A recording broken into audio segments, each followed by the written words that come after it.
بخاری صاحب، میں آپ کو جو ابھی موجودہ پرائم منسٹر ہیں ان کی ایک بات سنوا دیتا ہوں جو انہوں نے آج پارلیمنٹ میں کھڑے ہو کے کہی ہے، اور اس کے بعد عمران اسماعیل صاحب کی یہ بات کہنی کہ نہیں یہ کونوٹیشن وہاں نہیں، اس کے بعد آئی ایس پی آر نے پھر اتنا بڑا بیان کیوں دیا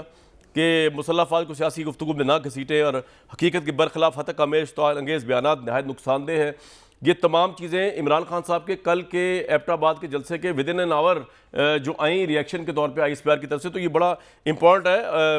تو میں چاہوں گا کہ ایک تو پرائم منسٹر کی بات سن لیں، اس کے بعد سلیم بخاری صاحب بتائیں گے کہ عمران صاحب کا اشارہ کس طرف تھا، تحریک انصاف کس طرف جا رہی ہے، اور عمران صاحب اسماعیل صاحب جو کہہ رہے ہیں ہمارے لیے وہ بھی خیر قابل احترام ہے ان کی بات بھی، تو ذرا انالیسس کریں گے پھر بخاری صاحب لے کے پہلے سن لیں جی شہباز شریف صاحب نے کیا کہا آج پارلیمنٹ میں۔ کل جو عمران نیازی نے جو بدترین گفتگو کی ہے پاکستان کے ادارے کے بارے میں، اور سراج الدولہ کا نام لے کے اور میر جعفر کا نام لے کے ایک مثال جو دی ہے، اس سے زیادہ کبھی حرکت کوئی اور ہو نہیں سکتی۔ جو زہر اگلا ہے ادارے کے بارے میں پاکستان کے خلاف، یہ ایک سازش ہے، اس ادارے کے خلاف ایک سازش ہے۔ اگر اس کو آئین اور قانون کے راستے سے نہ روکا گیا تو خدا نہ خواستہ شام اور لیبیا کی ایک بدترین بھیانک تصویر بن جائے گا۔ آپ تو لاڈلے تھے، آپ کو بچے کی طرح دودھ پلایا اس ادارے نے، اس مقتدر ادارے نے پاکستان کی کسی حکومت، کسی وزیر اعظم کو اس طرح سپورٹ نہیں کیا جس طرح عمران خان نیازی کو کیا تھا۔ اگر 20% یا 30% آپ کو یا کسی اور کو یا ہمیں ملی ہوتی تو ہم اس ملک کو اس طرح جس طرح جہاز اڑتا ہے اس طرح لے چلتے اللہ تعالیٰ کے فضل و کرم سے۔ بخاری صاحب ایک دفعہ پھر دوبارہ عمران صاحب کی کل کی سپیچ سن لیں اور پھر آپ کا تجزیہ سنوا دیں ذرا۔ نوجوانوں، یہ کون تھے میر جعفر اور میر صادق؟ میں پھر سے بتا دوں، میر جعفر جو مسلمانوں کا، مغلوں کا گورنر سراج الدولہ تھا، اس کا سپہ سالار تھا، کمانڈر ان چیف تھا، اس نے انگریزوں کے ساتھ مل کے غداری کی سراج الدولہ سے، مسلمانوں سے۔ بنگال جو مغلوں کا سب سے امیر صوبہ تھا، وہ صوبے کو میر جعفر کی وجہ سے انگریزوں کے غلامی میں گیا، اور اسی جو سب سے امیر صوبہ تھا وہاں قحط پڑے۔ بخاری صاحب، آپ نے مجھے بہت مشکل موضوع کے اوپر چھیڑ دیا ہے۔ اب مشکل یہ ہے کہ وقت پتہ نہیں آپ مجھے دیں گے کہ نہیں، لیکن میں کوشش کرتا ہوں سم اپ پورا وقت ہے آپ کے پاس۔ اس کو دیکھیں، پہلی بات تو یہ ہے کہ عمران خان صاحب جو ہے نہ ان کا جغرافیہ ٹھیک ہے، نہ ان کی تاریخ ٹھیک ہے۔ وہ کبھی تو جرمنی اور جاپان کا بارڈر ملا دیتے ہیں، اور اب سراج الدولہ جو ریاست بنگال کا ہیرو تھا اس کو انہوں نے مغل دور سے تشبیہ دے دی ہے۔ مرضی کے مالک ہیں، جو چاہے کرتے ہیں۔ اسی طرح کہتے ہیں پیغمبروں کا، یعنی میں تو سوچ بھی نہیں سکتا اس طرح کی بات کہ وہ کہتے ہیں کہ جس طرح رسول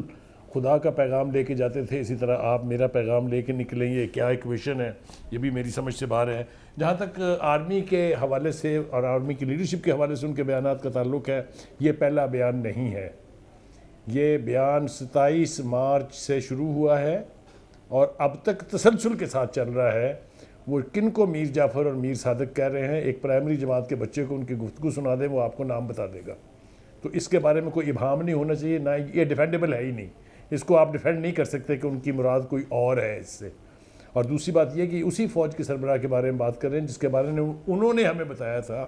کہ فوج کا سربراہ جو اس طرف دیکھتا ہے 6 لاکھ فوج اس طرف دیکھتی ہے، اور پاکستان کی روایت یہ رہی ہے کہ پاکستان کے اس انسٹیٹیوشن میں کبھی ڈویژن نہیں رہی۔ اینی وے، تو مطلب کہنے کا یہ ہے کہ وہ بالکل واضح طور پہ یہ کہہ رہے ہیں کہ امریکہ نے میرے خلاف سازش کی ہے۔ میں آپ کو ایک اور اس کا ثبوت دیتا ہوں۔ وہ کہتے ہیں کہ جب امریکہ کا اہلکار سفیر سے کہہ رہا تھا کہ عمران کو نکالو تو وزیر اعظم تو میں تھا، وہ کس کو کہہ رہے تھے نکالو؟ That again is the army chief that he probably, not only probably, certainly he meant۔ اب گزارش یہ ہے کہ یا تو آپ بیان دیں نا، یا دیں تو پھر اس کی انٹرپریٹیشن جو ہے وہ اپنی مرضی سے نہ کرنے۔ سننے والے سارے کے سارے بدھو نہیں ہیں، جو پرسنالٹی کلٹ کے طور پہ ان کو سامنے بیٹھ کے سنتے ہیں، ہمیں سمجھ آ جاتا ہے کہ ان کی سوچ بوجھ ساری جو ہے وہ محدود کہہ لیجیے یا سلب کر دی گئی ہے کہہ دیجیے، لیکن دیر آر پیپل جو سن کے بات کو سمجھنے کی ہمت اور جسارت رکھتے ہیں۔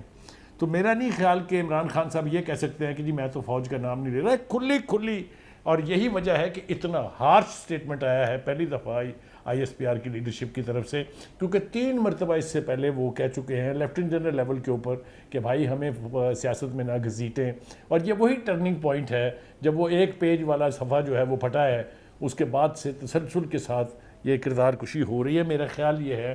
کہ جتنے بھی لوگ عمران اسماعیل صاحب جو ہیں ہمارے لیے بہت قابل احترام اور بہت ڈھنگ کے آدمی ہیں، ایسے لوگوں کو چاہیے کہ عمران خان صاحب کو وہ یہ سمجھائیں کہ یہ جو آپ کا بیانیہ ہے یہ تباہ کن بیانیہ ہے، یہ تباہی کی طرف لے جائے گا۔ آپ نے دیکھ لیا کیا ہونا شروع ہوا ہے، ایک دوست کے دوست نے ایک بات کہی اور اس نے اس کو گولی مار کے مار دیا۔ کون سی دنیا میں ہم جی رہے ہیں؟ گھروں تک پہنچ کس گئی طرف ہم لڑائی۔ لے کے جا رہے ہیں ان نوجوانوں کی کہ بخاری صاحب بات یہ ہے، کہاں بخاری تک صاحب پہنچ بات گئی یہ ہے کہ اور اگر جس کا عمران خان صاحب کے فالوور یہ سن رہے ہیں، جب عمران خان صاحب یہ کہتے ہیں، دیکھیں ایک ابھی تو چوری تک کا بیانیہ تھا، اب جب غدار جو ہے اس کے اندر مذہب بھی آ جاتا ہے، اس کے اندر نیشنلزم بھی آ جاتا ہے، اس میں زمین کی غداری بھی آ جاتی ہے۔ اب جب آپ کہہ رہے ہیں ان سب کو غدار اور آپ کہہ رہے ہیں ان کا بندوبست کریں،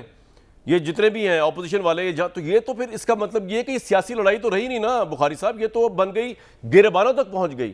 تو یہ تو وہ لڑائی پہنچ گئی ہے۔ جی بخاری صاحب۔ میں ابھی ایک مارجن دینے کے لیے تیار ہوں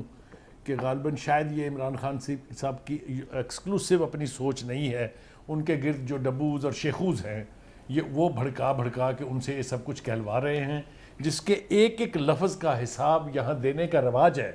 ماضی میں بھی میں بہت ساری مثالیں دے سکتا ہوں اور اب بھی اور آئندہ کے لیے بھی، جب آپ فوج کی ٹاپ لیڈرشپ کے بارے میں اس طرح کی زبان استعمال کرتے ہیں تو آپ کا ایک ایک لفظ جو ہے وہ تولا ناپا جاتا ہے اور اس کے حساب سے ہی پھر آپ کے لیے نسخہ ایجاد ہوتا ہے۔ تو میرے خیال سے ابھی شاید بہت زیادہ ڈیمیج نہیں ہوا ہے، ویسے تو بات بہت آگے بڑھ گئی ہوئی ہے۔ آئی تھنک میں اس پروگرام کی وساطت سے خان صاحب جو میرے لیے بہت قابل احترام، میرے بہت دوست ہیں، 35 سال سے میں انہیں جانتا ہوں، میں ان سے درخواست کروں گا as a citizen of Pakistan کے فار گاڈ سیک آپ جو مرضی کہیے، چور ڈاکو لٹیرے یہ سب وہ تھے ماضی کے لوگ، ہم نے مان لیا کہ آپ جو کہتے ہیں ٹھیک کہتے ہیں، لیکن اللہ کے واسطے قومی ادارے جو ہیں، جو آئینی کانسٹیٹیوشنل انسٹیٹیوشنز ہیں، ان کو بخش دیجئے، نہ الیکشن کمیشن کے بارے میں یہ رویہ اختیار کیجئے، نہ یہ فوج کے بارے میں اختیار کیجئے، نہ عدالتوں کے بارے میں اختیار کیجئے۔ رات کو عدالت کیوں کھلی اس کا آپ کو بہت اعتراض ہے، لیکن سنڈے کو آپ کے لوگوں کی ضمانتیں وہاں ضمانت ہوئی جی، تب آپ نے نہیں کہا کہ سنڈے کو نہیں منڈے کو عید کی چھٹی تھی جب اسلام آباد ہائی کورٹ کھلا ہے۔ بالکل ٹھیک ہے سر، یہ آپ کا پوائنٹ بالکل آ گیا۔